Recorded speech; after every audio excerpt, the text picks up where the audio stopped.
Welcome to the Coom and Currie Sports Cards Podcast, where collecting meets the game. Your hosts, the Tag Team Champions. Before we get into today's episodes, we'd like to thank our sponsors, Kiwi Card Collective.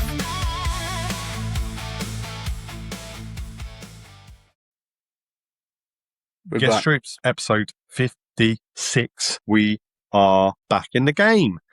We're back. We are back. There's nothing more to it. Episode 56. We are flying on the road to 100.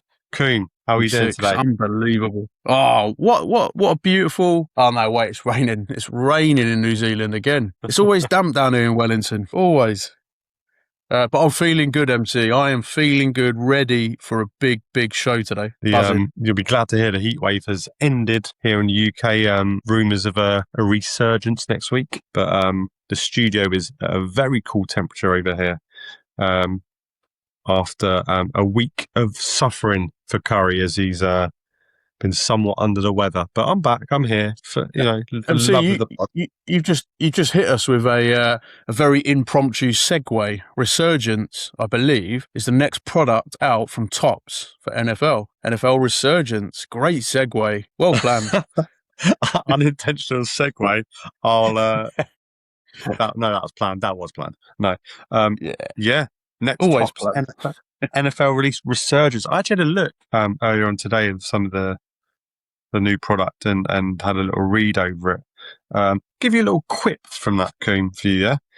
This product is designed to showcase the excitement and talent of the 2025 rookie class. We're looking for bold, high voltage, almost electricity type designs within these cards. Product looks unbelievable. And one thing that stood out, I won't read it word for word. Coom, how do you feel about this? Thermal red ink signatures on card. How do you feel about that? It sounds good, doesn't it? It definitely sounds good. Bloody amazing. It's red thermal. Yeah. Feels like I don't know. Do you remember like Metal Gear Solid, the game? Yeah, I do. Yeah. Well, I was never a frequenter of the game, but yeah, I do. Just what popped into my head: a thermal red ink signature. But, yeah, I'm last when it's probably was it rookie class before? I can't remember, but there has been an unlicensed release of Resurgence, and they are nice cards. I would say not too dissimilar in a way to Cosmic. I feel like I'm going to have a similar sort of love for it. So yeah, really keen to see that. I'm not sure my wallet is though. Could be a problem. I mean, I actually saw there's a website called Sports Cards Direct in the UK. One of the sort of big hitters in terms of product. And they always get the product in pre-ordered, available on the website. And it is available as a mega box, for £60. I thought reasonable. Okay. Reasonable. Could be tempted. Not too bad at all. But the product looks, electrifying. Exciting. Very exciting. Yeah, it's a good product. Certainly for the unlicensed stuff. But yeah, this will be my now, we'd have to speak to some of the more seasoned collectors, but I think Resurgence has been around for a while, possibly. Could be wrong on that. So it'll be interesting to see how it compares to last time it was licensed. But I think there's a lot of buzz for it. I think it's going to be a good product. So I'm looking forward to that. Keeping my eyes open on the brakes. Gonna dive straight in there, MC. Looking for one of them thermal inks. Oh, eyes and ears peeled. Thermal red ink. Yeah. Jordan Love. Oh, yes, please. Yeah. Tempted to pick up a mega, aren't you? Get a nice Jordan Love. Speaking of which, MC, I picked up, as you would have seen yesterday from Insta, I picked up the. As you can see there, little change of the display. We've got the Coom dog and we've got the badass Currie gun. Look at that. The New Age Outlaws added. But when I was in there, Shane's got some Jordan Loves in there. Oh, what, Funko Pops? Yes. That's got to be tempting for you, isn't it? A nice Jordan Love Funko. Big time. The New Age Outlaws Funko Pops. Really happy you got them in your edition, in your collection, sorry. I was going to buy them here and send it over to you, but Shane's beat me to it. Oh. Not an issue. Really happy for your DX collection to evolve as it has. There's the road dog. Look at that hair. That's unbelievable, isn't it? That's unbelievable. Look at that. The DX headband. Unreal. Look at that. Yeah, that's top That is drawer. class, isn't it? Yeah, very good.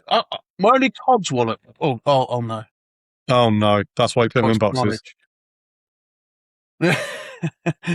my only Codswollop with these is Shawn Michaels is taller than the lot of them. That's bizarre, but you know, That is bizarre. we moved. He wasn't the tallest of the group, was he? No, rumours of an X-Puck purchase. Shane's got a picture from Shane from Top Play, and he's got X-Puck in China in.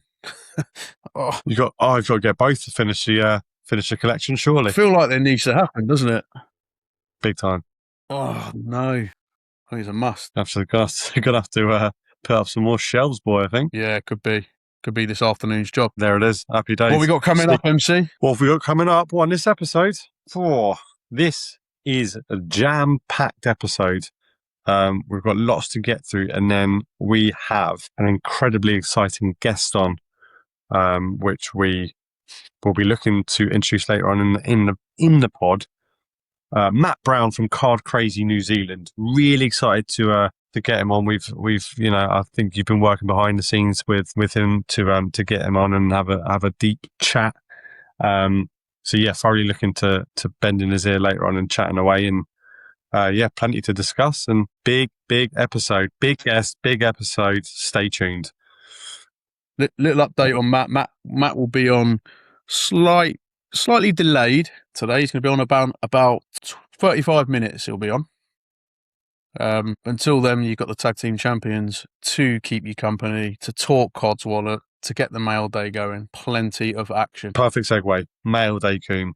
I'll start. I've been away. I've been ill. I've had 0 things in the mail. No, that's a lie. I've had 1 item in the mail when it's been delivered to work, which I will Court be. Summons, was it? Court Summons, yeah. You're illegal for being too much of a legend.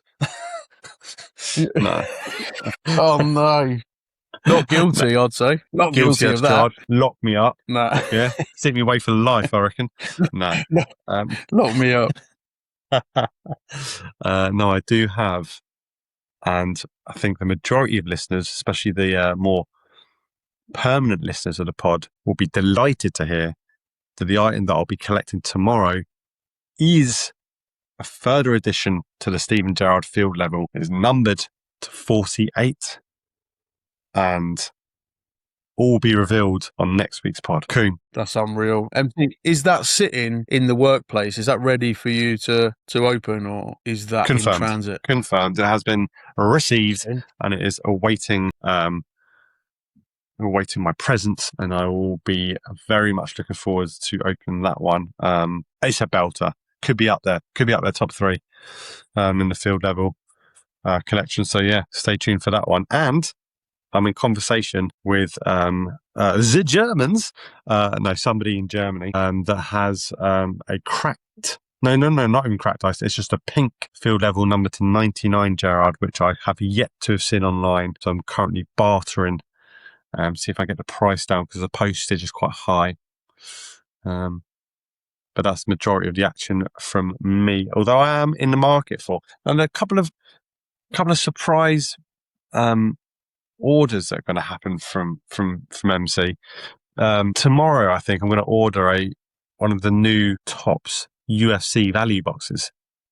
As you're well aware, I'm a big UFC fan. Chasing those Paddy Pimlet cards, Paddy the Baddy, coming off of a fantastic victory against Benoit Saint Denis. What must have been a couple of weeks ago now. First minute stoppage. Yeah. Incredible. So yeah, we'll be buying that and having a look at the UFC product, because I tried. What did I get? I got UFC Score, didn't I? Do you remember that? Got a box of Score. Yeah, UFC. I do remember that. Yeah.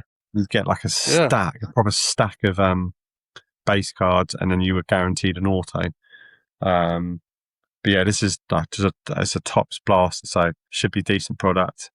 Yeah, looking forward to seeing that, MC. That'll make for some good viewing, actually. Yeah, something a little bit different. UFC. Yeah, oh, don't you worry about me. I will be. And then I'm also going to get. So the Panini, the Monopoly Panini Prism stuff. They have slashed prices in Smith's toy stores in the UK to £15. So literally half Really? price. So I'm going to snap one of them up. Now, the thing is with that product is that you can't, how can I put this? You can't go too far with it. Like you can't chase, Yeah. autos. Feeling. It's just numbered cards and parallels, which is cool. And the cards are cool, but I really wanted to get a Gerrard card as well because he's in there for England. And it was a fun rip. I did enjoy it. And this is Prism, so you can't really shy away from 15. I think they're lovely looking cards. Yeah, me too. And you can't shy away for £15, can you? It's absolute steal. Yeah. So incredible. my mail day next week will be a lot more a bumper edition. But yeah, unfortunately, I have been legs akimbo. Is that the right term? Legs akimbo. Oh, I love it. Legs akimbo. Just a quick one before I pass the baton over to yourself, Coom. Was in the Isle of Wight Friday to Monday. Fell ill on the Friday. All over the show. Fever, chest infection, a lot. Didn't stop me from trying to source some footy cards, some trading cards. Absolutely jack shit. Excuse my French. Oh no! Tick the box, don't care. Nah. Tick the box, don't care. That's not explicit, is it? Surely. Say shit. Nice guy, jack shit. Absolutely nothing about anywhere. There was one Pokemon shop that was like in the middle of the whole island, which we were nowhere near. Not that I would have gone there anyway, because there would be nothing there. Unfortunately, I'm dry. I'm itching to rip a couple packs. I think I've got a couple of adrenals over here. That's how desperate I am. Oh no, he stooped to an all-time low. He's picked up some adrenaline. Oh no, MC, you saying that maybe we shouldn't target the people of the Isle of Wight for the podcast? It's just not happening over there. Yeah, maybe we should. Maybe there's a niche. I would probably say it's a non-runner, Coom. I'm honest with you. It's the clientele are somewhat, how can I put this? Behind the times. Behind the times, I would say, to put it kindly. I don't think we're not missing out on that. Where did we stay? Sandown in a B&B, which was very nice. It was a lovely weekend. I just didn't feel tip top, but. Do you know who could give us the lowdown on the Isle of Wight, but has not responded to the 107 call-outs that he's had? Card Geezer. Really? Card Geezer is from the Isle of Wight. Oh no! Get him on. Then maybe he could inject a bit of conversation around the Isle of Wight. Why isn't there a hobby around that? I mean, I searched pretty high and low. Couldn't even get basic stuff. And this is why the man needs to get on the pod. We've got so many conversations to have, so many subject matters that we need to discuss, yet no accepting of the call-outs. But all we can do is try, mate. People start questioning whether Card Geezer actually exists, Figment of our imagination. Can you imagine that? Right, MC. I'm going to take a baton. The power is in my hands, and I'm going to talk you through my mail day because it's been an active one. Been a very active one. So hopefully the listeners will have seen a recent post I did on some stuff I'd received from Blunt Collections, New Zealand. I received the Kenneth Walker Cosmic, Cos Bloody Mick. Unbelievable product, 75 of 99. And I've brought these along as well. I've got a Kenneth Walker Lightspeed. Now, it's a fairly common insert, but that is a cool looking card, isn't it? That, for me, has got the Resurgence about it. A Resurgence. That's the type of design I would expect to see. And then, look, I know I waffle on about this quite a lot, but this is a base card, MC. What are your thoughts? What are your thoughts when you see that? It's exciting. That's unreal, isn't it? It's an exciting card, that. Yeah. And that's just base. It's the base. What I've noticed as well, they've got the new. I don't know if you can see on that particular shop, but you can see the new rookie card symbol as well, which I think is quite cool. It's got like the NFL logo at the bottom of it.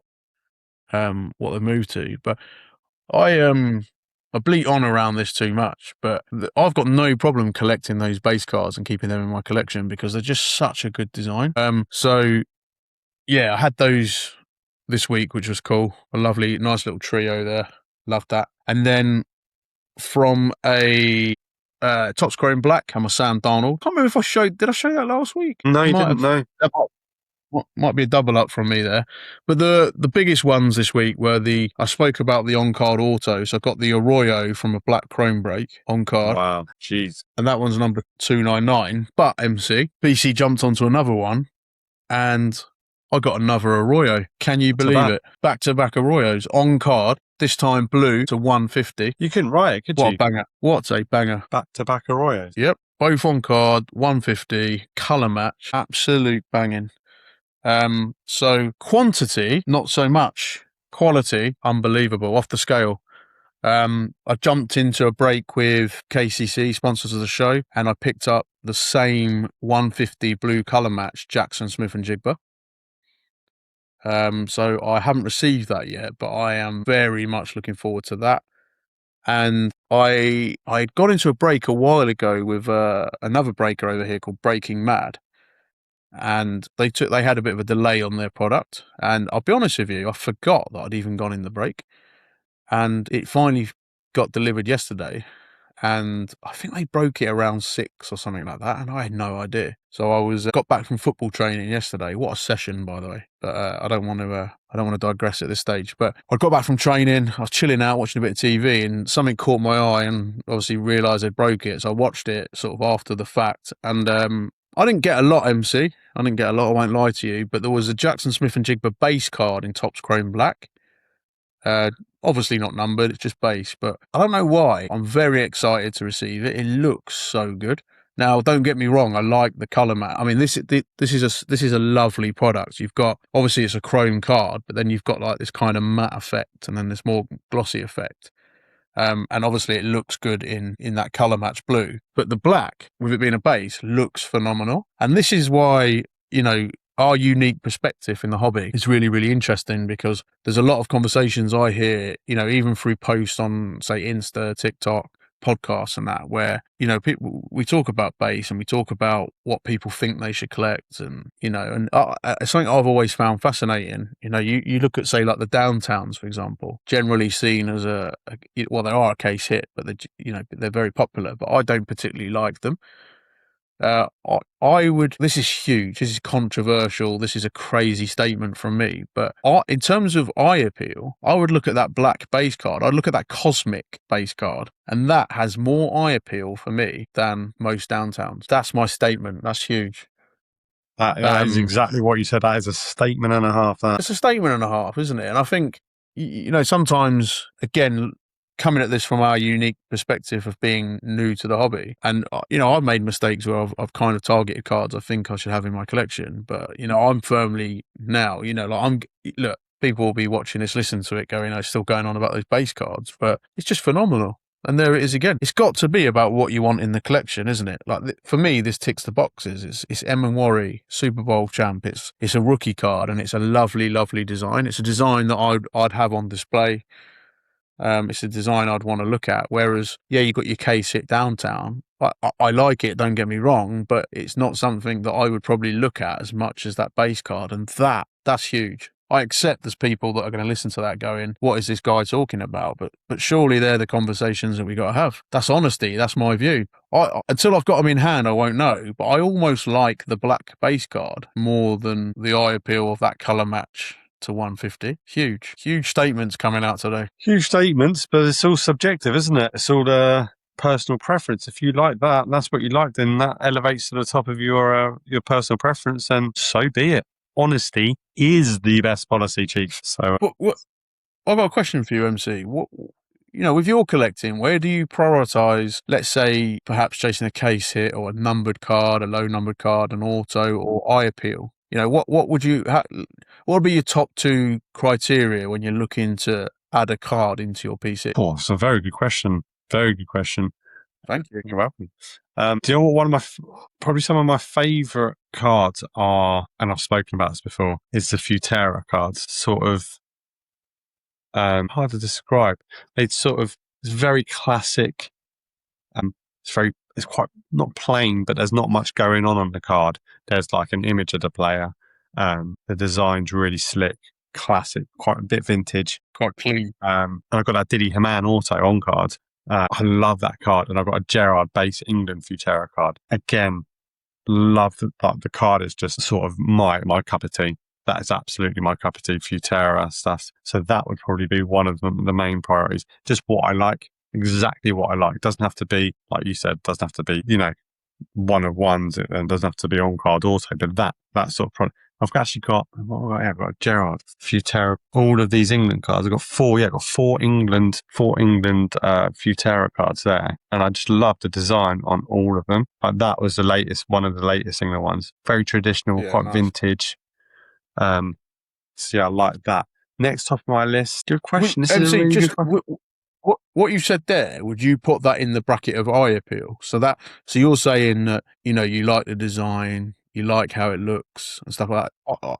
From what you said there, without saying it, to me, that sits in a bracket of eye appeal. So would you agree, like, look, you could have a card, right? Let's say, this is not a good example because I still think this has got huge eye appeal. But you could have a card like this, Sam Darnold, number to 150, or even lower numbered, where you can go, right, yeah, I like the player, I like the card, it's a player that's in my PC.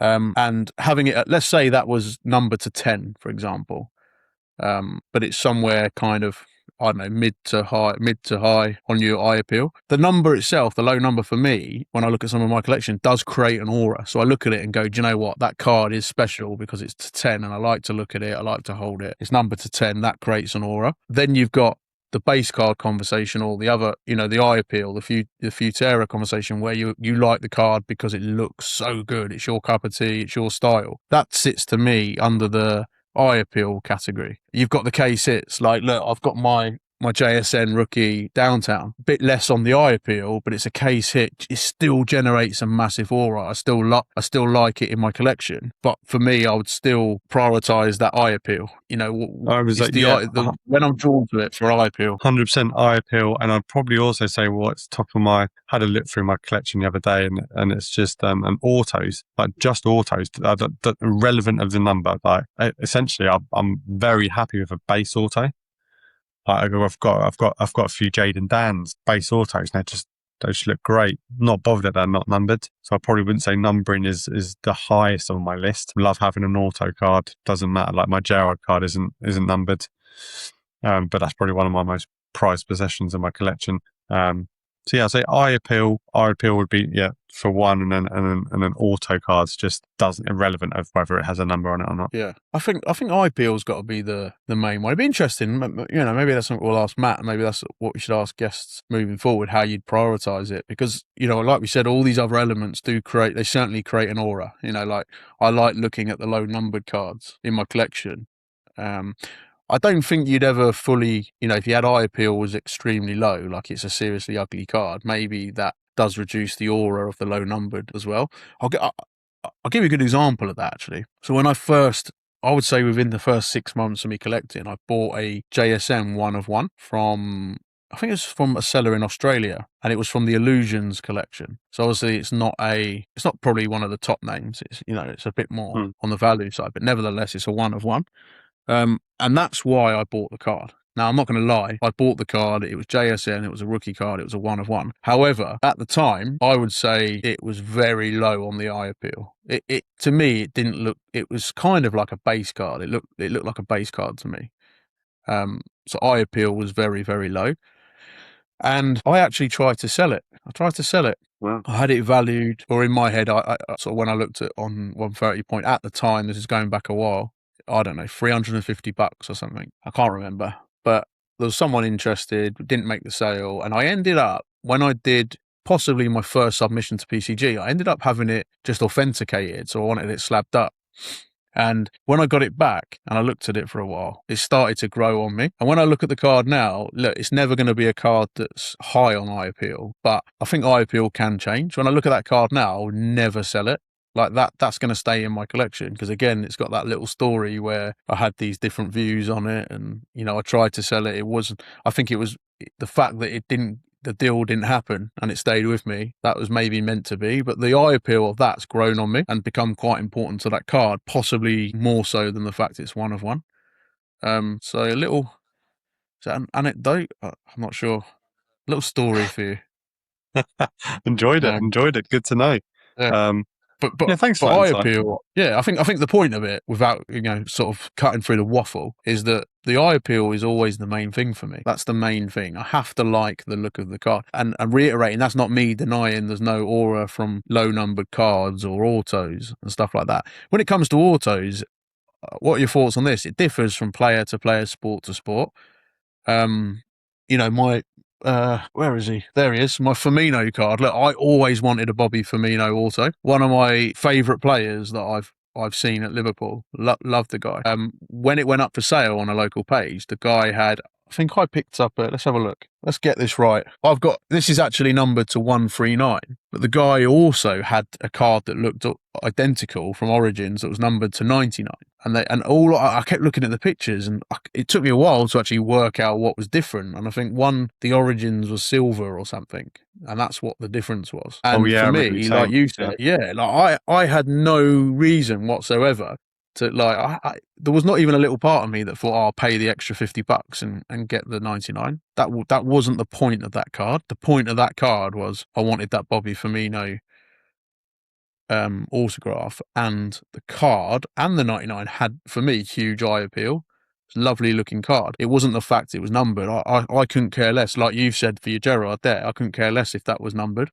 So again, another example of how the eye appeal, and perhaps, with that particular player wanting to get that card, was the priority. 100%. I just should have brought this up on mail day, had another failed order through Vinted. I'd ordered a Van Dijk Holland Panini Road to World Cup Qatar. I think it was select, number to 99, orange colour match. Not a big card, but I saw it and I thought, I'll get that. Haggled it down to like £4, I think it was. Just had a refund. Well, just cancelled the order. Well, it just ran its course. It gives you like a certain time period about when it should be delivered by. I had tracking, but it said it never got. I think it went to the depot, but then never got picked up from the depot, apparently. So who knows? Lost in transit? Don't know. Yeah, maybe that's tricky. I was about to say, can you give feedback? But then it's possibly not. If the guy's dispatched it, then it's a bit of a tricky one. A bit of a humdinger, that, isn't it? An absolute humdinger. Yeah, gutted actually. But what can I do? My hands are tied. You get back on eBay, boy. You find another one. Yeah, you're most certainly not wrong. I also had it's probably up a couple of weeks back now. I didn't mention this to you, but I also had a Liverpool bundle from a guy, like old tops, like a real mix, all over the gaff, like just a bundle of 30 or 40 Liverpool cards. I think I got it for like £3.50 or something. And he sent it and he was like, "Oh, I hope you enjoy it. Like, should be on your way soon." Ended up must have gotten lost or something. And he was like really apologetic about it. So I'm really sorry. Let me know if you receive it, if you don't report it, sort of thing. And I thought really good from the seller to go like, "Look, it's out of my hands. I can't do anything, but what I'm seeing is that there's no tracking, there's nothing, there's no movement on it." So yeah, I didn't get that one either. So hopefully my luck turns around and I'll pick up. Did he contact you without you having to contact him? So he approached you first. Yeah, love that. Yeah, that's what's the word I'm looking for? So proactive. Yeah. Yeah. Didn't wait for something to happen and then go, "Oh yeah, sorry, I did send it." Actually went, "Look, I can see it's not moving on the tracking. Here's a heads up." After time, that's all it needs, isn't it?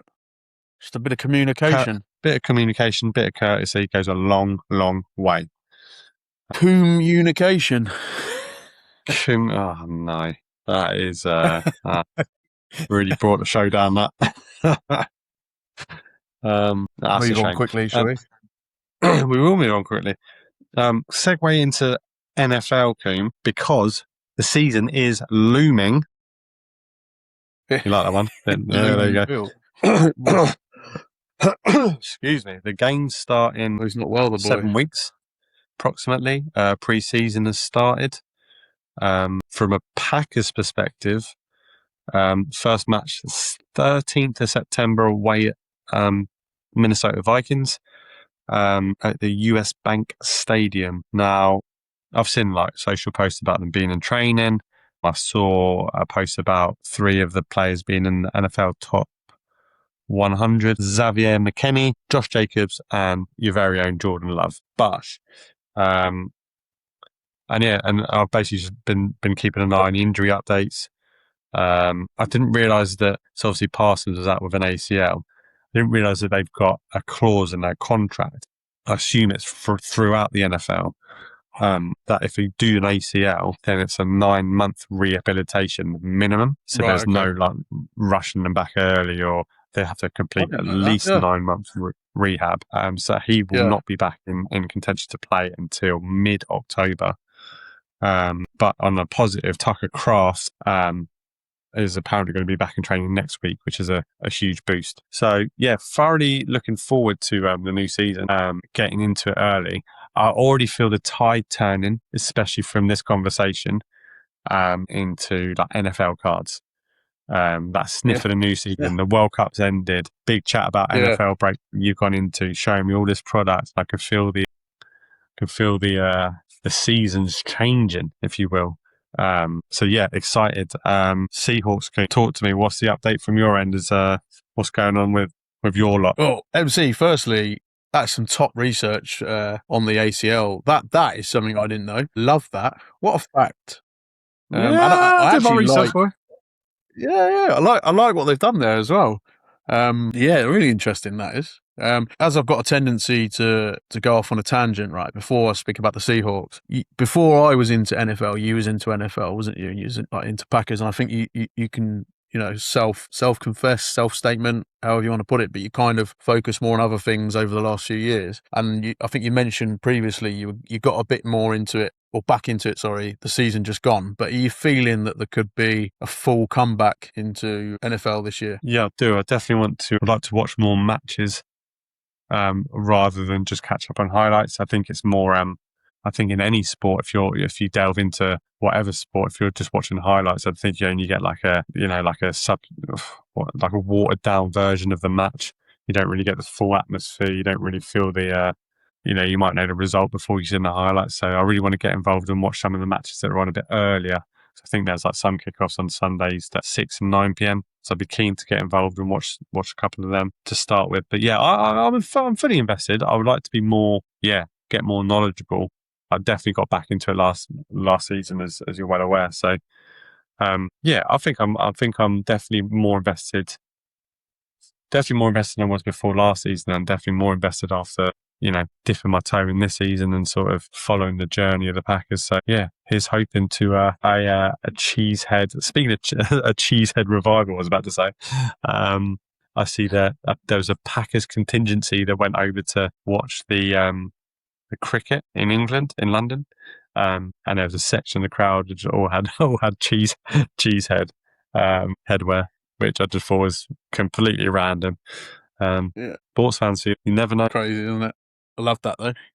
Seahawks for the first time. There's some big news actually out of Seahawks. I don't think we mentioned this last week, but 2 things. One, for the first time in franchise history, we're featuring School of Hard Knocks. I'm not sure how you watch that in the UK, but I think it's on HBO in the States. But just following Seahawks through the preseason. I think it may have delved into the end of last season's Super Bowl and that, but it's focused around the preseason, which is going to be phenomenal. I don't think I've been this excited about a sports documentary in a long time, so I cannot wait for that. I think that's early August coming up. The next few weeks is coming out. I posted a thing on Instagram about it, but like, I'm so excited for that. That's the first thing. And then the huge news, MC, and I'm sure we didn't speak about this last week, but Seahawks have been sold. They're now the biggest, the most valuable, or the highest purchased NFL team in the sport. I think it was 9.6 billion. That wasn't Mr. Beast, was it? No, it wasn't. No. But it was a consortium made up of, there was a guy that is, unlike you, this is poor research, but the guy that bought them, the name eludes me at the minute, but I think he was a minority shareholder in the 49ers, so he's got rid of that.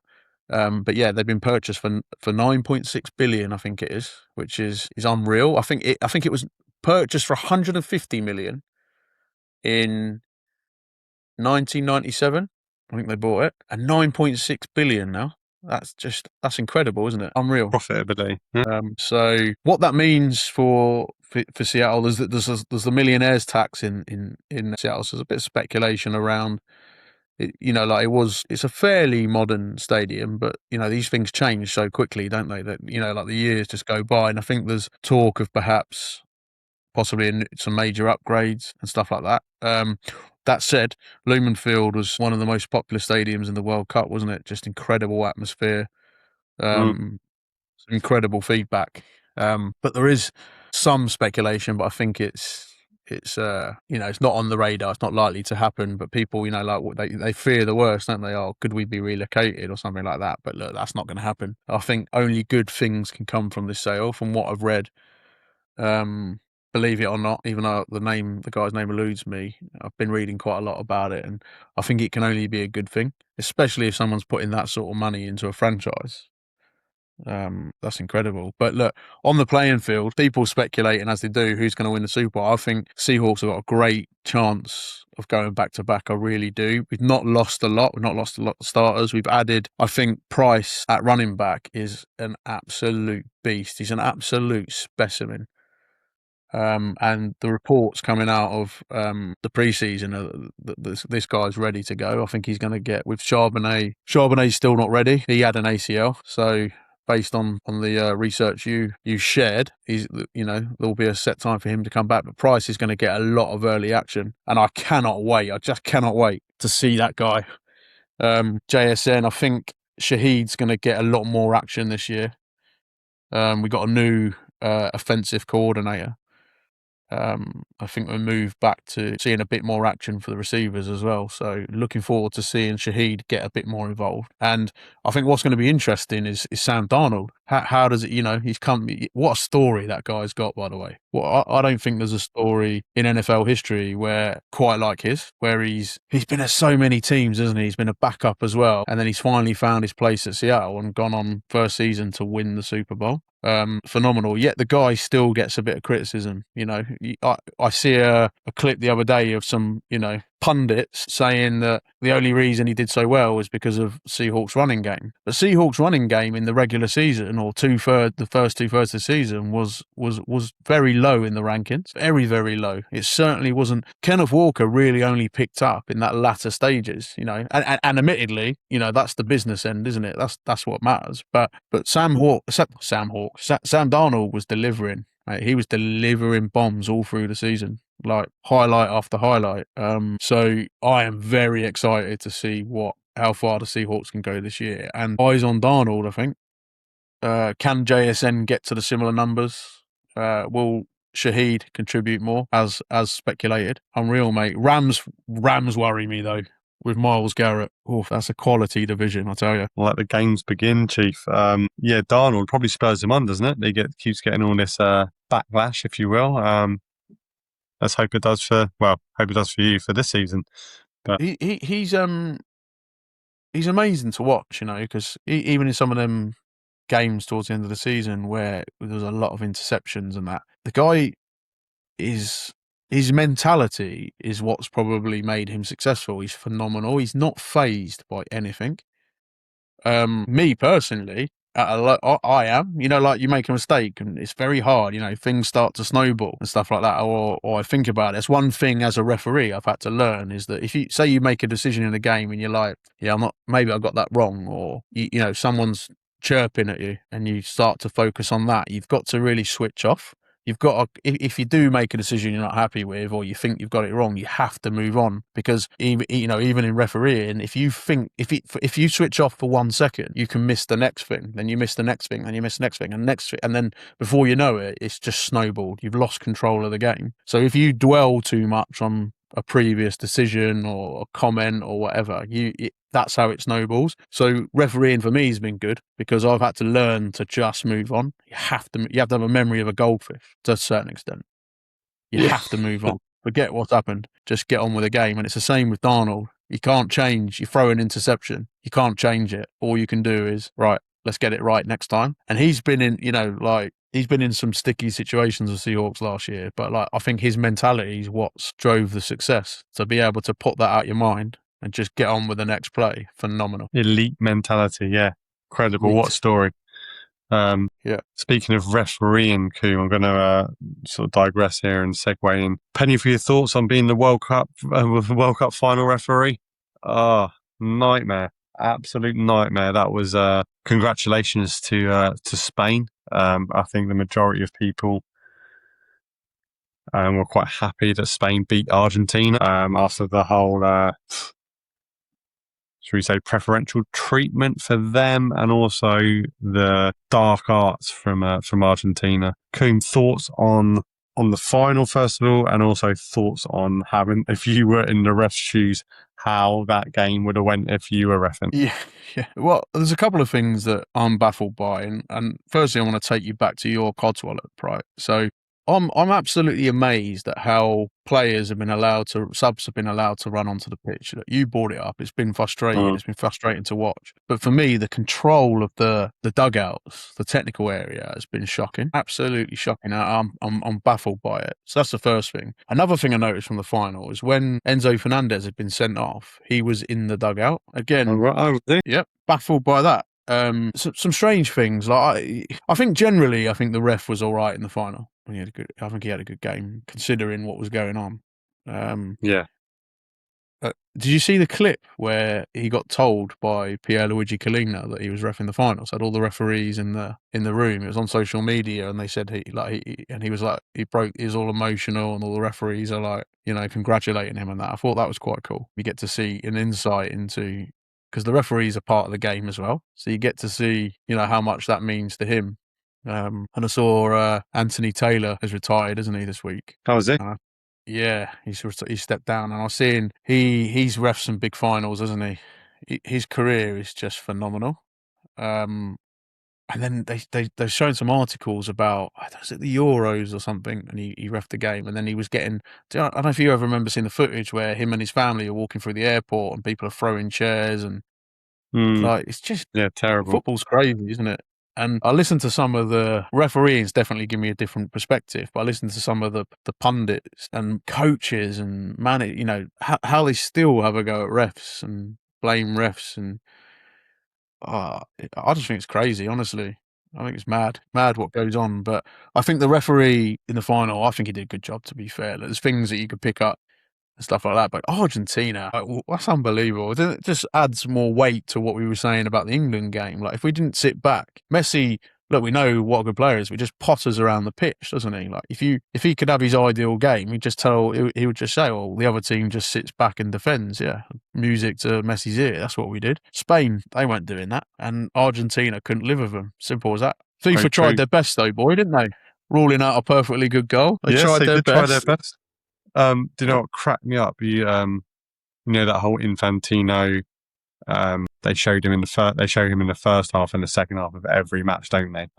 In the first half, they showed him next to Trump, and they brought the World Cup trophy into the box that they were in. I don't know if you saw this or not, but the guy that was holding it, Infantino, was like, sort of give it to Trump to hold, and Trump's there going, and he just taps it twice. I just thought, bloody hell, that is so awkward. What are you doing? Yeah. You've been, this is the World Cup trophy. Just hold it for a second, give it back. But he just tapped it like he was, tapping the back of someone's head or something.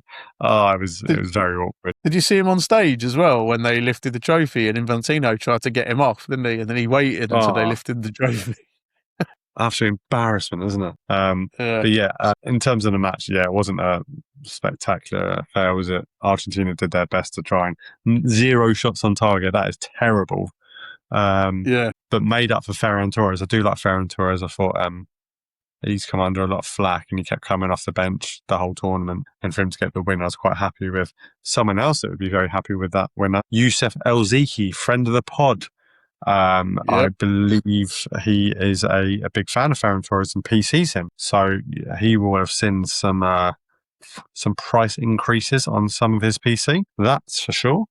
But yeah, overall, the right team won. Something that I did spot during this, and I don't know if you saw this or not, halftime show, right? I haven't watched it fully, but I watched the beginning of it because I was sort of half asleep, so I didn't really watch. But what I did see from the beginning of it, did you see this? Who it was sponsored by? So the halftime show, sponsored by Topps. What was it? The halftime show of the World Cup was sponsored by Topps. And then there was like sort of sub-sponsors underneath, which were like, I don't know, Bank of America and all these other sort of crypto and all this. But the main sponsor of the halftime show was Topps. And I just thought to myself, that says a lot for Topps, you know, the elevation of the company and how they're doing, but also for the hobby, right? Having Topps slap bang on the front of that halftime show is quite the statement. So yeah, very good. Right, let's the man, the myth, the legend. Can you hear it, Matt? Yeah, I can indeed. How are we going, guys? Yeah, good, mate. Yeah, we've good start to the pod. Yeah, Tough to have you on, mate, as well. And a background that is. Yeah, I was playing around very quickly. There's just so many lights in here. Being in an ex-jeweler's shop, so there was a bit of glare going on. So I think I found the right spot now. Yeah, that looks good, mate. Yeah, I got my little, as Mr. Simon Lemke said, I've got my little franchise of Car Crazy. I didn't have time to do a little setup behind me with a bit of an eagle stand, but I'll try for the next time. Yeah, Matt, we're going to go straight in, right? So we're going to give you five quick fire questions. We thought we'd do something different for our interview today, so we're going to hit you with an initial 5 questions and see what you say. Let's go. I'll let Mark crack on. Matt, thanks for coming on the pod, mate. Really happy to get you on. That's been excited about this for a while. Looks like I could do with a bit of your lighting in the studio here, but run out of batteries again. Yeah, I won't dwell on that. All right, 5 quick fire questions.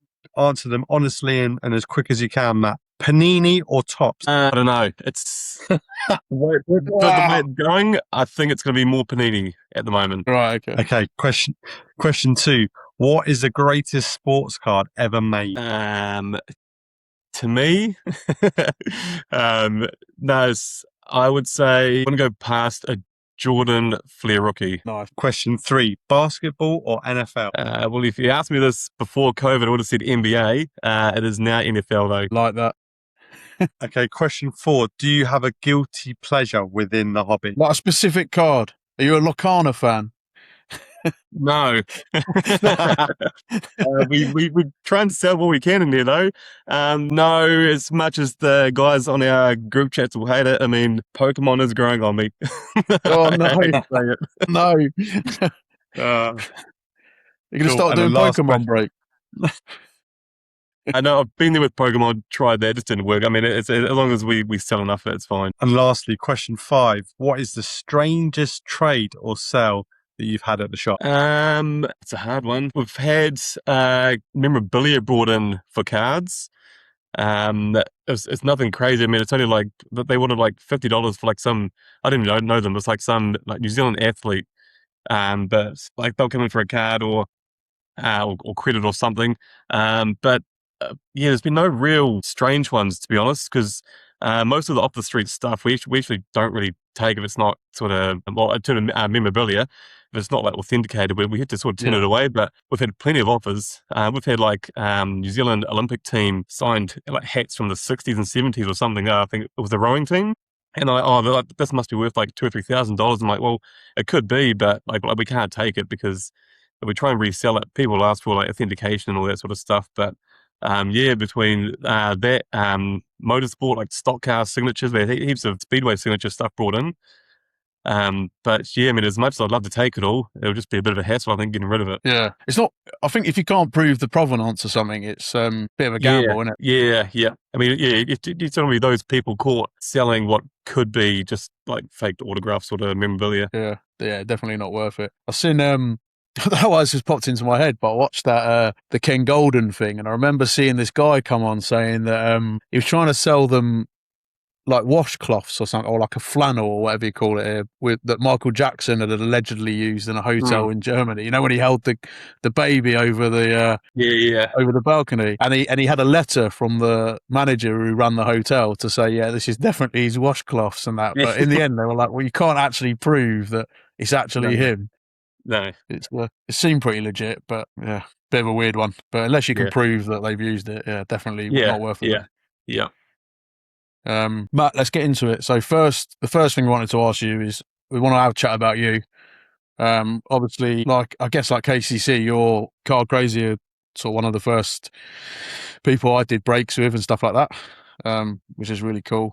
But yeah, a couple of questions for you. Just wanted to know a bit about your background, how you got into the hobby, what you collect, talk about a few bangers in your PC, if that's all right. I mean, as I said this out in the quickfire, so growing up, I was always the NBA. My story getting back into it was, as you know, Dan, he's one that also runs Card Crazy and the other side of it, part owner, I think. And I've been watching some NBA finals in like 2014 or 15. And I just started Googling basketball cards, and stuff came up on Trade Me, and so I was like, oh, it was like a hoops retail pack or something for $4, and I'm like, oh look, I'll take a gamble with it and see what it is. And the pickup point was New Plymouth, and of course I was like, there's no trading card shops in New Plymouth, and so ended up finding the address, going down to what does look like quite a weird building for sports cards, in their warehouse part. Walked in and met Dan, got my $4 pack of hoops cards, and I was addicted ever since that. And I mean, again, as you know, I was just working alongside Dan, just doing my own breaks from home and all that. But it's always been there. I used to live in Porirua when I was little, or Plympton, down in Wellington. So our trips were going to Kmart Porirua, and being good for mum and getting our NRL league sticker packs. And so, I mean, I've always been into it. I would have been like preschool, sort of like 4 or 5 years old back then, getting those. And then, as most people do, they sort of took that gap, just I guess in life and doing things. And then, just stumbled back across in 2015, I think it was. So you were stickers originally. You got into. I think because they were the cheapest thing mum would buy at Kmart. That's the same for us, Mark, wasn't it? Like with the Merlin Premier Leagues. Yeah, it's the most easily accessible, isn't it? It's the cheapest product out there, and look at us now, hey. But look, Matt, we'll get into Card Crazy shortly. But can you tell us a little bit about the story behind the shop? How did that all come about? So that was So it was always like COVID, as you know, was a massive boom in just the whole industry. And it got it to the point where I was doing my stuff from home. I used to work for Coca-Cola, so I was doing a bit of sort of rep work, and I made a joking comment about merchandising their shop if they ever got one. And one thing led to another, and then they were saying, look, we are probably going to get one downtown. Do you want to come and manage it for us? And I said, look, I'd be stupid to say no. And so that was 4 years ago, I think now. And it's been good ever since. And since then, I say since then, in the last probably 2 or 3 months, 3 other TCG shops have also come into town. So they're really popping up all over the place as well. Quite a hub then, isn't it, New Plymouth, of various card shops and hobby shops and whatnot? Well, I think that the TCG shops, I think that's just a nationwide thing at the moment. Those chains seem to be popping up shops left, right, and centre. So it was good to be the OGs in town. And we get enough TCG people in the shop that are looking into the sports cards too, which is pretty much an ideal thing for us. Yeah, amazing. Well, long may it continue. So for yourself, Matt, can you tell us maybe what your favourite product is, I guess, of all time? Is there a standout product for you that you go, wow, well, I wish, jokingly, score football, but that's a bit of a gag in the background. My all-time, I've always been a big sort of Select Optic fan. I've always felt like that they've had like the better card sort of parallel designs. And it's not that Prism price point, so it is a bit more affordable to a degree. But yeah, I mean, they've always been. I've never quite got that whole Prism hierarchy thing. I know it came over from the original sort of Topps Chrome, but yeah, I've always seen Optic and Select as just as good as cards as the better ones. Yeah. What's your opinion on the new Topps releases? You know, like since the licensing, because obviously for me and Mark, like we were talking actually before you came on, we were talking about Resurgence because I saw there was an unlicensed product previously. But do you know, before I guess continue that question, but was Resurgence, was that a product from before when they were licensed that's returning, or is it a fairly new release? I'm not too sure on those, no. No. Because I found with the Topps Chrome that came out first, I didn't really like it. And I don't know if we joked. I don't know if that was like because we'd just got used to all the Panini stuff. And I heard a lot of people say, oh, you know, be careful what you wish for and stuff. But I liked the Panini product. I think it was great. But the Topps Chrome just didn't do anything for me at all. But the Cosmic stuff, I think, is phenomenal. Yeah. And I like Topps Chrome Black. But yeah, like wondered what your thoughts were. Yeah, I mean, being there for, I guess, officially first year, they probably do just need to see what sets are what people like, sort of thing. I mean, there was quite a bit of grief at the start saying they were just copy and pasting all of their baseball products into NBA and NFL, sort of thing. But yeah, look, they'll work it out. Some sets will take off, some won't, and I assume they'll work on those. Yeah, the you know, the Premier League Merlin stuff. I don't know if you've. I'm assuming you sell it in there, but the cards for that, and I found with the Chrome for the Premier League stuff, seem to sit outside the designs of their baseball and NFL and stuff like that. And the cards for Merlin are absolutely phenomenal. I think arguably one of the best cards I've ever held. I think it's an amazing product. Yeah, I assume they've got different designers and departments for the different sports, but yeah, they must. I mean, I'll call it soccer. Yeah, the soccer department they might be just ahead of the game, just knowing what they need to do and change. Yeah, fair. Yes, valid point. Cool, Matt. What do you PC? Got any personal collections? What are you collecting, mate? Yeah, so pre-COVID, it was so it was 2015. I was getting into, of course, NBA, doing all the fantasy basketball and all that, and I didn't want to go for the top guys back then because I knew it was just going to hurt the pocket too much. So I settled on a guy named Malcolm Brogdon for the Bucks. The sixth man, he was the rookie of the year. Was it 2016? And that done nothing to his value at all. But yes, I mean, I think I've still got probably 2 cases of his stuff at home. Nearly had the whole Prism rookie rainbow. The black 101. So of course back then it was just 101, the true black. We've got a group chat going. They ended up getting lost to a purchase in China, I think in like 2017 or 18, and so that hasn't been seen since. So that sort of just gave up on all those. But I've got heaps of stuff at home still. I mean, again, I can't really sell it, so I'm just going to hold on to it and just leave it there, to be honest. And then the NFL side. So once we started getting in NFL boxes to break and everything, I started watching a few games just to see how it went. And next thing you know, I'm up 4 a.m. on Monday mornings watching NFL games. And then, NBA just took a back seat, and it's just been NFL since. So that would have been, whatever Jalen Hurts' rookie year was, that was my guy that I got into then. For the Eagles, so that was 2020. So it must have been 2019, 2020 is when I got into the NFL, and I've just been there ever since, and it's sort of taken over my life, to be honest. Yeah. Yeah, second that. So obviously, next question's about breaks. So do you ever enter any breaks yourself, or are you? To be honest, I haven't for a while now. I mean, I had my 5-6 year splurge on breaks. Yeah, before COVID, I hate to think what I spent. It was when I had a split bank account with my now wife, and so she didn't really see what was going on in the background. Probably a good thing. But no, since we've at the shop, I mean, it's sort of just changed a little bit. Prices went up over COVID and everything else.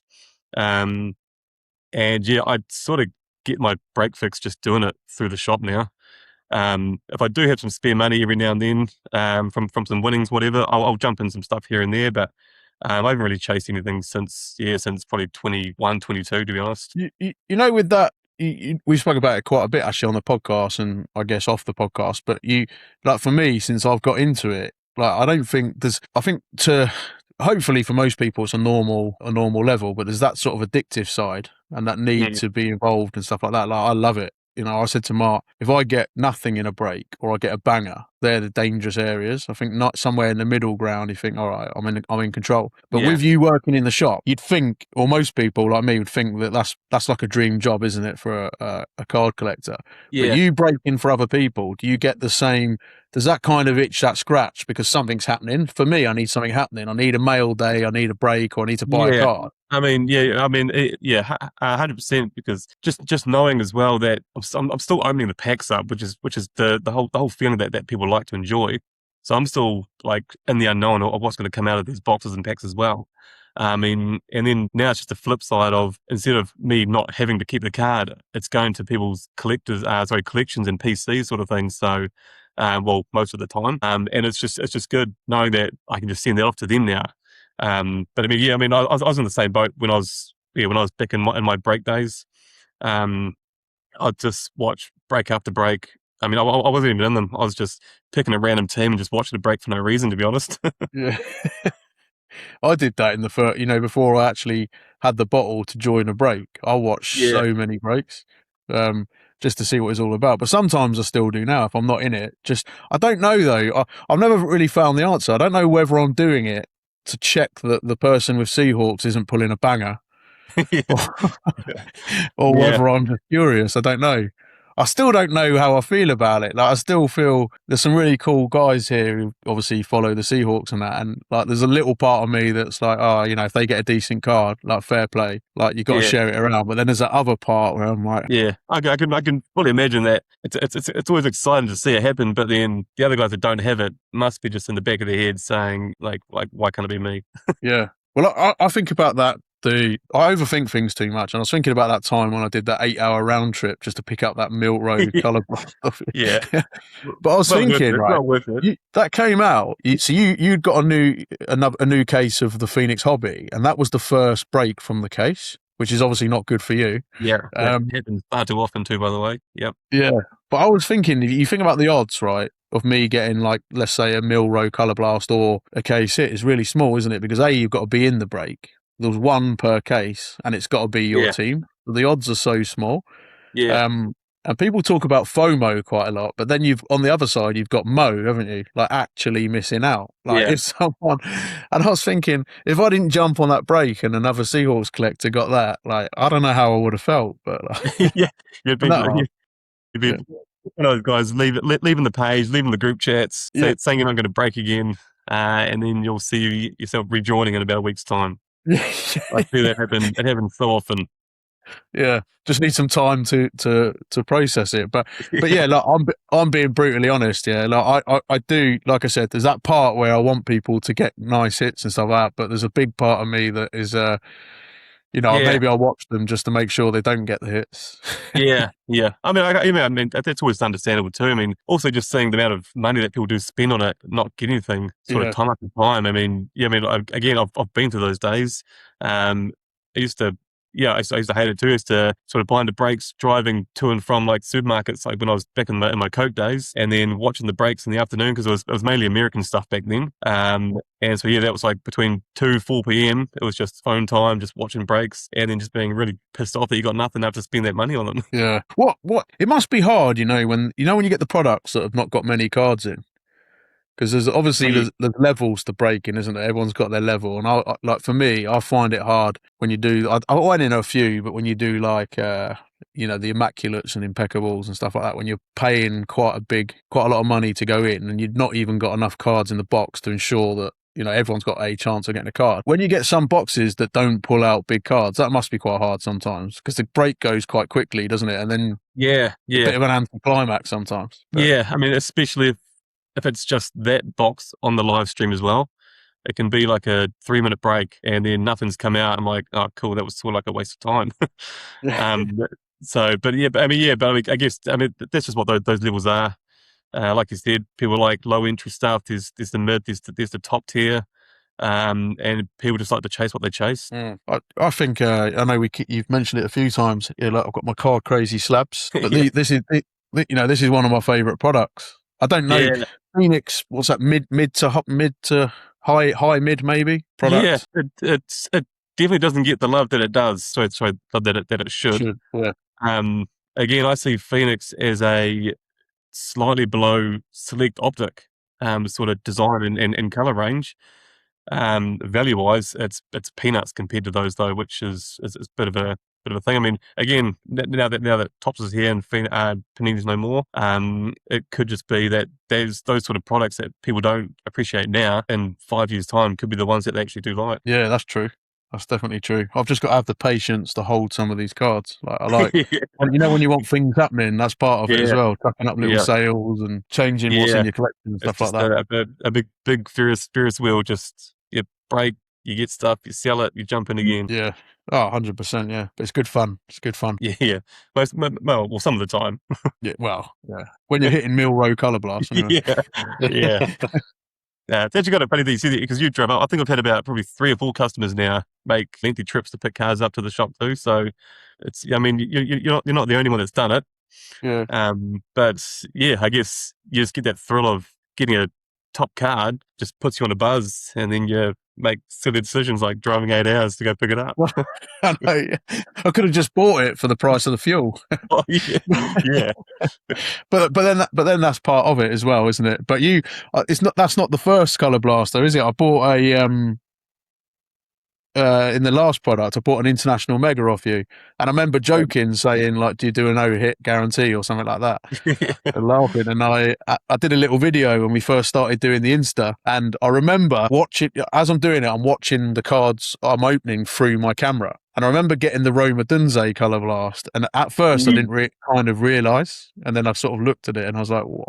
And I remember messaging you because I was like, it was such a good feeling, but I was absolutely convinced it had like print lines going through it. I didn't really know what I was looking for, and I remember sending different pictures, but then I sent it off to PCG and it ended up getting a 10. So yeah, that was a good feeling. Yeah, I'm pretty sure I've done that to many people too. I mean, Brock's another one. He seems to hit every damn mega that I send him. And yeah, I mean, just sending boxes out. Even some of the stuff that's like, it's like the last box in the case here and in the cabinet, and people are buying it, taking it back, and then you get like a message like an hour later saying, "Oh, I just hit this. This is a good card." And I'm like, "Yeah, it's a case hit. It actually is." That's good. Must be a good feeling though, to be fair. Yeah. Matt, speaking of big hits and sort of biggest cards you've pulled, can you think of from a shop perspective, what was the biggest card you've pulled, or the biggest card you've pulled as a customer when you were in your break? I'd tell you now, I could be a lot richer if I didn't sell out one. Through the shop though, I'll do that one second. Through the shop, our biggest ones, we hit a Steph Currie out of Flawless. Was it 3 or 4 years ago now? It was a patch auto. It was their branding logo 101 out of Flawless. So I think that was like $150,000 card at the time. And that went to an Aussie participant. And yeah, we didn't want to risk it in the mail. They didn't want to, and it got delivered in person in the end. Yeah. And so that's definitely one that sort of sits in the memory at the top. But were you shaking? Do you get shaky hands? Yeah, well, it was the last card, and you get to see the border color, and it had that teal, which is a 101 in Flawless, and then you're just like, okay, cool, it's a 101. You start shaking a bit, like, okay, who's it going to be? And then it's just like Steph Currie, like, okay, yeah, like that'll be one of the top cards coming out of these boxes at the moment. Yeah. But my one was before the values really took off, but I'd hate to think what it would be worth now. It was a Intel or Immaculate. So I was also doing a little side PC of Dante DiVincenzo from the Bucks as well in 2021, I think it was. No, sorry, it was 2018-19. And so he had a dual logo man RPA with Luka Doncic. Yeah. And so I'm just going to go buy up all these DiVincenzo spots around the place And the general rule is that if there's 2 names on there, you go to like a random to see who gets the card, or you can get bought out. And I was in a break. It was, I don't know where it was. The feed wasn't very, like the video stream wasn't very good. It was a bit blurry, but this redemption card came out and I was just like, oh, and I saw one guy with a really long last name. I'm like, holy shit, is that DiVincenzo? But he had one with another player as well. And then the guy started yelling out all this stuff. I'm like, okay, what's going on here? And so yeah, it was the dual logo man RPA of DiVincenzo and Luka Doncic. And the guy on the stream said, look, I'll have to organize between you guys what we're going to do. So off stream, it was a guy from China who was trying to buy up all the Luka spots. Yeah. And he goes, look, he's going to offer you $2.5K US to buy you out for this card. And I'm just thinking, that's a lot of breaks I could go into. Yeah. And so I was going, yeah, okay. And of course it was before COVID, so that, like, the whole boom in values hadn't gone up. But yeah, I was like, yeah, cool. I'll take that and go. And yeah, after all that, I'm like, oh, that could be worth 200K or something now. I'd hate to think. But then again, what would be the alternative? So if you said no, it would have to be some sort of random. Yeah. Yes. So yeah, so he'd have to random between those two players. Everybody in the chat was saying, like please for me to take it to random, just to try and see what the other guy was going to do. But yeah, when he offered 2.5K US, I was like, oh look, that, like, I could do a bit of stuff with that. Yeah, but you would you say you regret that or not? It just is what it is. You're pretty chilled about things like that. Yeah, I mean, oh look, hindsight's there, but oh look, I got enough at the time for what I thought I could get for it. Yeah, so I mean, at the time that card might have been 15, 20 grand sort of. Oh no, so it would have been probably actually quite a bit less than that because the values were actually quite small before COVID. Yeah. But yeah, I mean, I'm assuming that would have been probably just under half what the card was worth. And for that reason, I'm like, look, I'll take 2.5 grand US instead of missing out on a random. Yeah.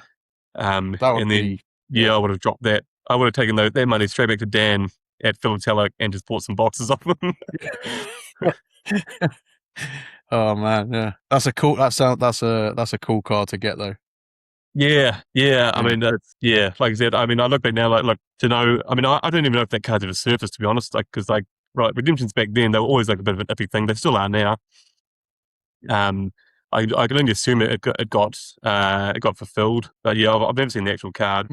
That'd be interesting then. Yeah, see if that one ever resurfaces. Yeah, did he just pay me 2.5 grand for nothing? Happy days. Matt, I've got here best investment card currently on the market. What do you think's the best card on the market at the moment? Where are you putting your money? I won't say Pokemon. Lucana. Yeah. Well, of all the things, we've got some brain rot packs over to the side over there as well, to be honest. Yeah. It's hard to say. People still say soccer worldwide is still to grow. You'd like to think that investment-wise, without speculating, you can't really like chuck it into like rookie quarterbacks, rookie sort of shooters in the NBA. So possibly just like the high-profile soccer stuff is probably still going to jump a little bit. But I mean, look, you never know. I mean, people thought Jordan cards were high in NBA 6 months ago, and they're still climbing now. And I mean, he's been pretty set on value for quite a while, so you never know what's going to happen. No, Brady's high as well, isn't he? But that's probably, I assume, to do with the autos with the Bucks and Pats and the Chrome stuff. Or top stuff, sorry. Yeah, well, even that sort of stuff. Who was another one that had that sort of scenario? So, like, Charles Barkley came back into Panini autographs, I think it was like 20-something.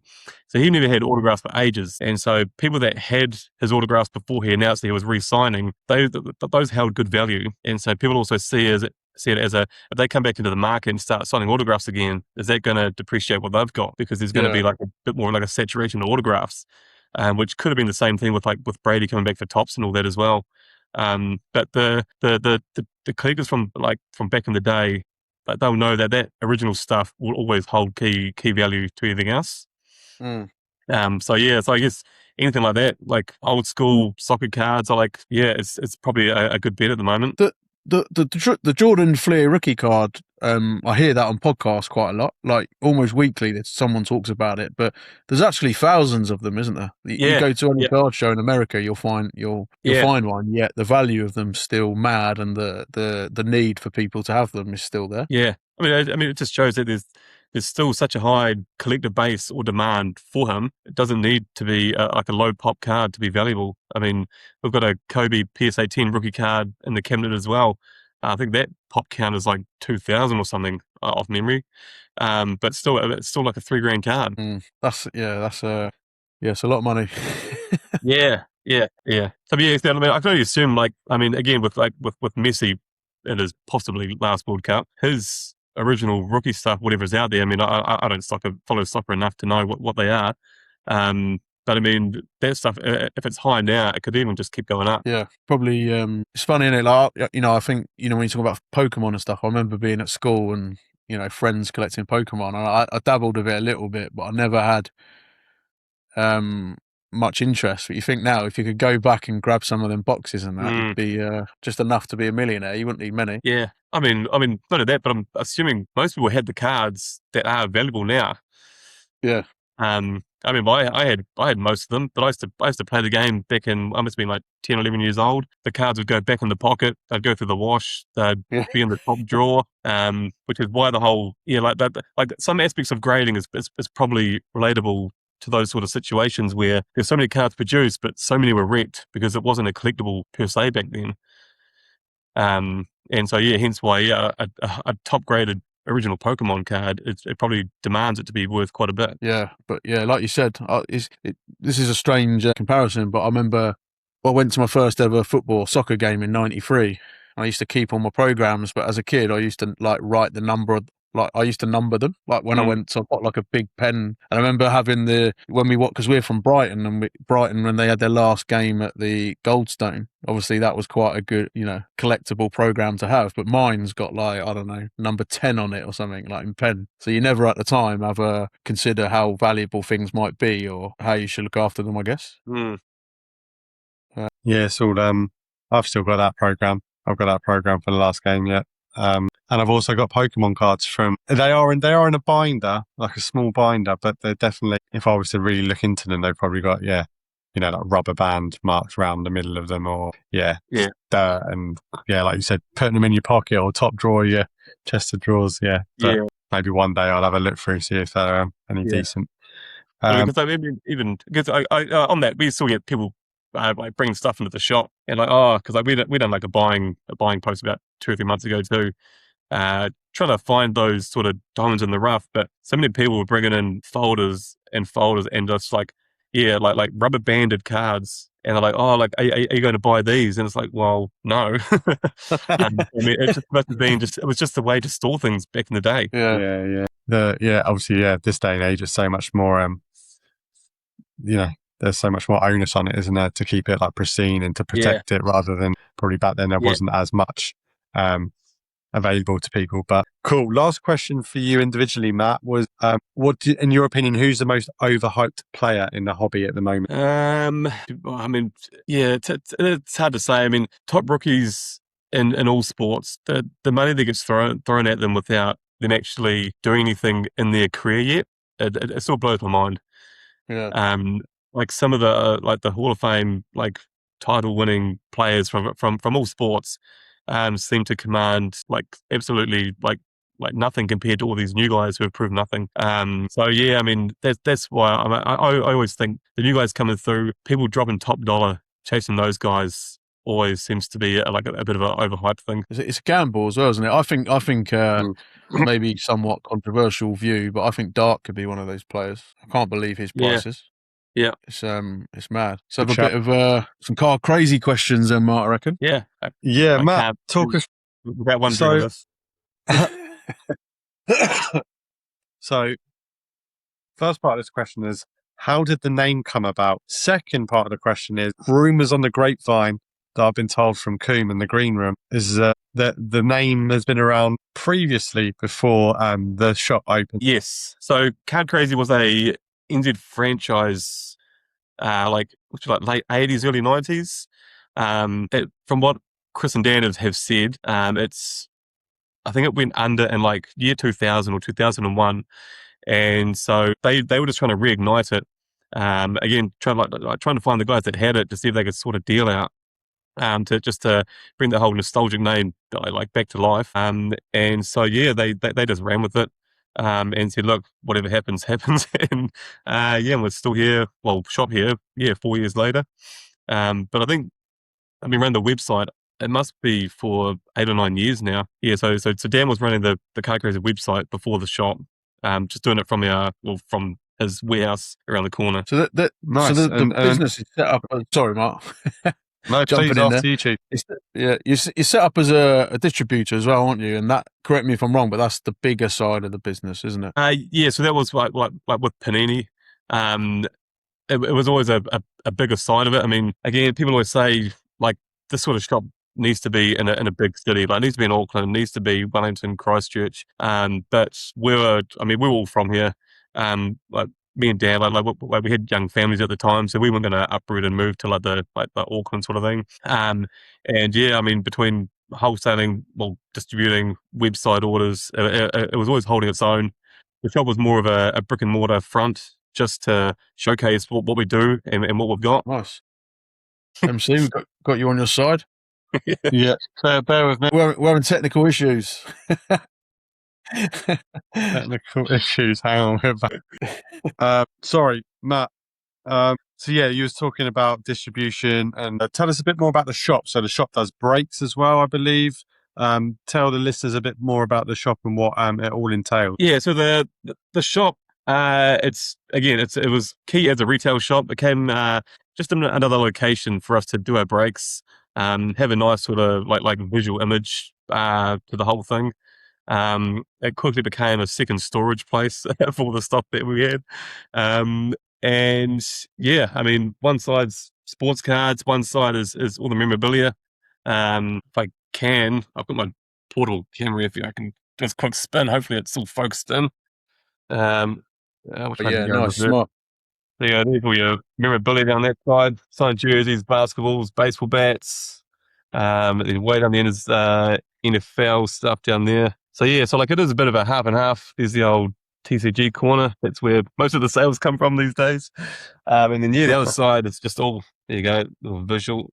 Quite hard doing this in reverse. Sports cards, everything else in there. Yeah. So yeah, I mean, like as I said, it's just like a more of the brick and mortar shop front, just for everything else, like licensing reasons and all that. But it soon became just like look, I might as well do my breaks down here, and at home, of course. And yeah, we've got an upstairs part. As mentioned, this was an ex-jeweler's shop, so cabinetry was all here, lighting was all here. We just came in and just chucked all our boxes in, and took one weekend, and Chris and Dan were trading the next weekend after that. But yeah, so upstairs it was the jeweler's workshop, and we've always joked about refitting that somehow to make it like a VIP break room. so like you buy in whatever, like a high-end breaks, like put like a little bar, like a mini bar up there. There's a pizza place across the road. Just have like one night, I don't know, a quarter. We just get all these high-end boxes in. So like they're like we keep joking about it, but it probably will happen one day. We just don't know when. That'll be pretty good, actually. To be fair, yeah. Yeah. You do the upstairs, then make that as the yeah. Well, I mean, I've always wanted to convert, have like an actual breaking area instead of just using the countertop with the same sort of backdrop. But yeah, it's just I mean, time. I mean, as much as people probably think I just play around with the cards all day, mate, it's non-stop. I mean, even getting down here for this, it was quite a push. yeah. Oh, mate, listen, I know it's hard, isn't it? It's especially with us with limited options. That's the tough bit about us getting guests on, is that obviously Mark's in the UK, so Mark, a late one for Mark. But yeah, look, I know how busy you are, and I definitely appreciate you coming on. Look, I could talk to you all day. I really could. Yeah. And then one thing usually leads to another. But one thing I wanted to get your opinion on, right, is again from the perspective that I use this company quite a bit. But just want a little conversation around your thoughts on grading, PCG as well, because like for me, I've said it before. I like the slabs. I'm not too bothered about. I know it does make me laugh, but I know PSAs obviously that's where the money is, isn't it? And the resale value. But what's your thoughts on grading in general and PCG in particular? To be honest, I mean, like people more or less grade to flip and make money. Hence why PSA, for whatever reason, they ended up getting top dollar in their values. So once that happened, people were just chasing that.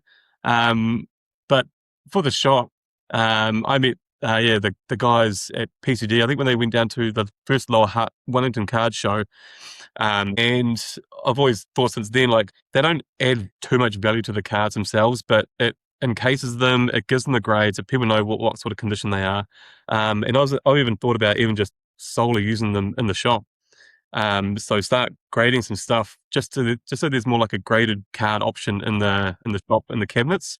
And then literally, if it's a $200 card, the grading fee is like $30-$35. Yes, it's quite reasonable, yeah. And I think you get cheaper if you do bulk. Yeah, so yeah, and then and more so on the TCG side, because it's so rampant with, you don't know if the card's real or not. And so those sort of singles, just having them encased, graded, and literally just slapping on the grading cost to it.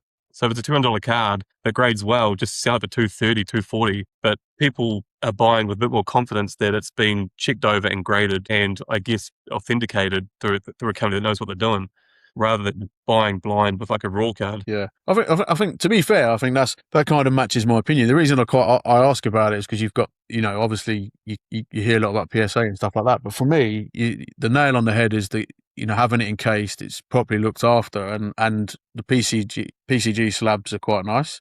The funny thing is, though, maybe someone asked me this on one of the other pods, but if PSA had an Auckland office, I'd probably use PSA. Why not? I don't know. But I do like their slabs. But that's what it boils down to for me, is that PSA slabs are nice and slim, they're cool, label simple, but PCG is as well. But for me, it's just like you said, doesn't matter what we think of grading companies. It says it's in a certain standard or condition, and it looks nice in the slab. So I mean, it's not just post-COVID too, because people think PSA only took off after COVID and the whole hobby boom. But before that, it must have been Luka Doncic rookie years. Was that 2018, 2017, 18, or 18, 19? His optic base rookie cards, of course, grading back then, it used to cost us like $15. And so we would send over bulk Luka optic rookie cards, or Prism rookie cards, forgot which one it was at the time. You could buy the card for $10, grade for 15, and they were selling for $100, $120, like NZ back then. And people were just sending bulk of those, like even back then, where it's the same sort of concept. It's just that now their stuff sells for a lot more. Because BGS, Beckett was in the same boat. We used to grade quite a bit through them because they were probably one of the top ones before probably year 18, 19. And their gold labels were always, like, people would always talk about their gold labels, and of course the rare black label is like their difference maker over PSA, because people used to sort of think PSA slabs were pretty bland looking, just like a white label, red border, black text. The black label, I think, correct me if I'm wrong, but that's still seen as better than a PSA 10, isn't it? I'm pretty sure industry standard top. PSA have got some little special one as well, don't they? It gets like a little diamond in the PSA label, I think. And I think that also means it's like top pristine or something. I'll check my slabs later. Yeah. A couple of diamonds in there. I checked I've got a few JSN PSA slabs, and I checked two of them like last month, and they're not like amazing card. I think I've got a purple no huddle rookie card that's a PSA 10, but I checked the pop report and it's a pop 1, which is quite cool. I thought it was pretty cool. But Matt, before we let you go, so I know you're busy, get the shop open, have you got any Codswollop for us? What are we talking? Whatever. It doesn't even have to be card related. Anything that winds you up that you just want to rant about. I'll keep it shop related. People that bring stuff in for us, or that they offer it to bring in if we want to buy it. It's happened twice in the last week. And we price it up, and they're like, oh yeah, cool. It might take like 30, 45 minutes of like a big binder of crap. And I'm like, oh yeah, cool. We can probably give you $100 for it. They're like, okay, cool. Nah. I'll take it. Thanks. That really gets me going. Eh? I've got to go picking one up this afternoon. It would have taken an hour. It's probably $300 worth of cards. I said, look, I'll give you half price because it's just heaps of just junk stuff. Yeah. And he goes, look, nah, my wife said no. She's got a friend in Auckland who might want to buy it. I'm like, whatever. Yeah. Yeah. So it's stuff that I didn't really know in the hobby that was sort of existed until you get a card shop, or not a card shop, but like a retail presence. Yeah, there's just like there's tie kickers on the pages, and there's tie kickers in real life who just like they think their stuff is worth more than it is. Yeah, that's a New Zealand thing, though, isn't it? Like someone said to me when we first came here that when you're on the selling pages, that people put their prices quite close to when it was new for their secondhand stuff, and I found that quite true. Some of the prices people ask for are mad. Yeah. What else is going on? Yeah, I mean, again, not hobby related, but you guys got the pie reviews down your way? The what? The pie reviews? Cosmos doing the pie reviews. He's sucked me in. Yeah, I think he's from the Hut too. I think some social influencer. He's traveling around reviewing all the mince and cheese pies around New Zealand. Oh, that's a bit of me. That I might do that. Yeah, and so one of the local places got a 10 out of 10 review from him. And I've been absolutely just banking it lately. And so it called me in. I went down with my $7.60 yesterday to get my double cheese and mince pie. I mean, I didn't think I would. I mean, I'm not much of a pie eater, to be honest. But yeah, like it was just all over Facebook, and it just got me. So I was down there yesterday morning at about 9:15 before I headed to the shop, getting my pie for breakfast. Mate, I must have spent my afternoon doing that then, watching pie reviews. Yeah. There is a pie shop down here actually that everyone sort of raves about, which I've not been to yet. But yeah, I might have to check that out. Put a little video on the Instagram. Yeah, I mean, I'm surprised you haven't seen it. He's been popping up all over the place. Yeah, well, the amount of crap I watch on social media, I'm surprised as well. To be fair. Yeah, I mean, that'd be another thing too. Just like trying to have retention on everything that gets watched for the hobby. It just gets too much at times. Yeah, like people I mean, even yourself going on about that card that you hit or that I pulled from a mega box. To be honest, I was thinking, I don't know what the fuck he's talking about. I'll wait till he's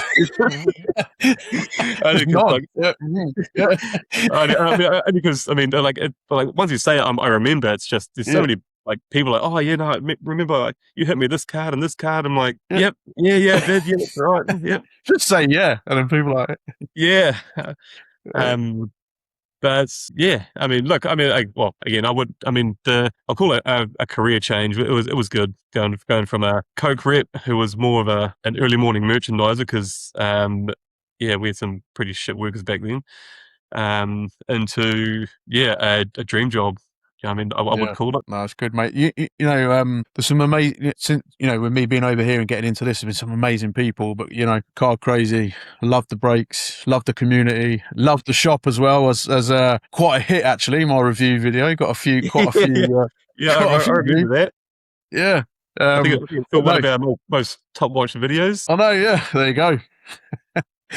But look, love what you guys do. And Matt, I know you've got some stuff to give away for us as well. I mean, it's good to see one of my Temu purchases come in handy.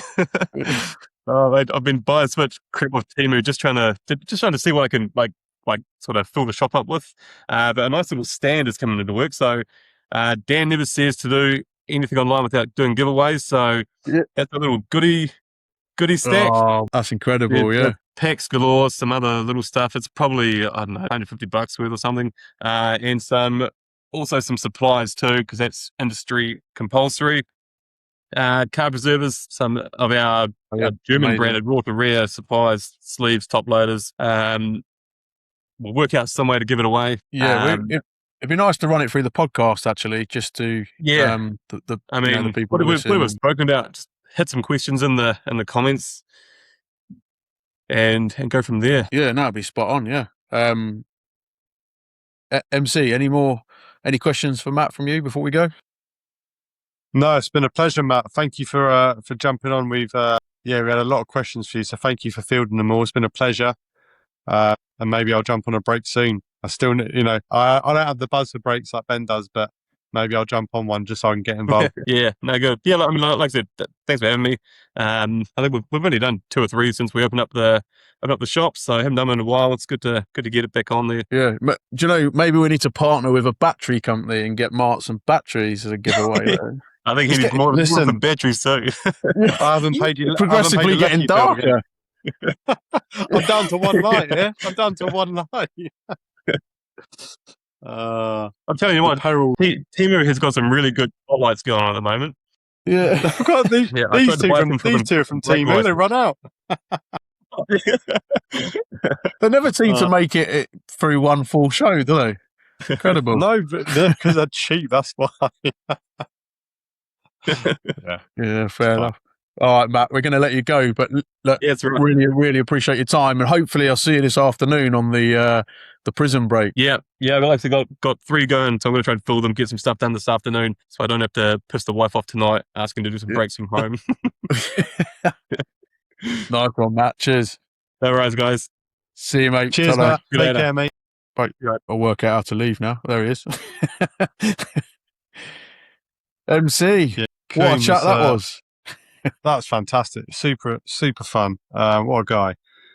Really jealous of the shop. Really want to go there like tomorrow, but obviously It's class, isn't it? it looks amazing and what a over, mate. fantastic. Yeah, better. Yeah, I'll just jump on the bus over. Bring the wife and kid, make a holiday, and we'll have a great time. Yeah, sounds like a plan. Coom, look, yeah, I didn't realise the pod would be this long. That's why my Lecky bill was run out, unfortunately.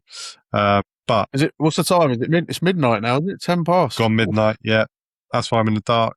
Coom, I've got some Codswollop for you. Go on, hit me with it. Panini are releasing World Cup sticker album.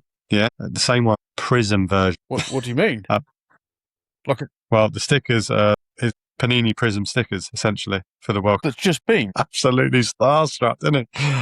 Yeah, literally the same World Cup sticker album, but the stickers are in the form of like a silver, as you would expect, like the Prism card, but sticker. Oh wow! Fuming, aren't you? I don't know what to make of that. That's a money maker. That's a cash cow, isn't it? Oh, big time. Panini are on the ropes, aren't they? As we've previously discussed, but there we are. They're on the ropes. That is absolute codswallop. MC, look, before we go, let's wrap this one up. The question that I want to ask, I don't know about the listeners, but have you made a decision on the fake album? The listeners at home will be, well, I don't know if you're happy or sad, up to you.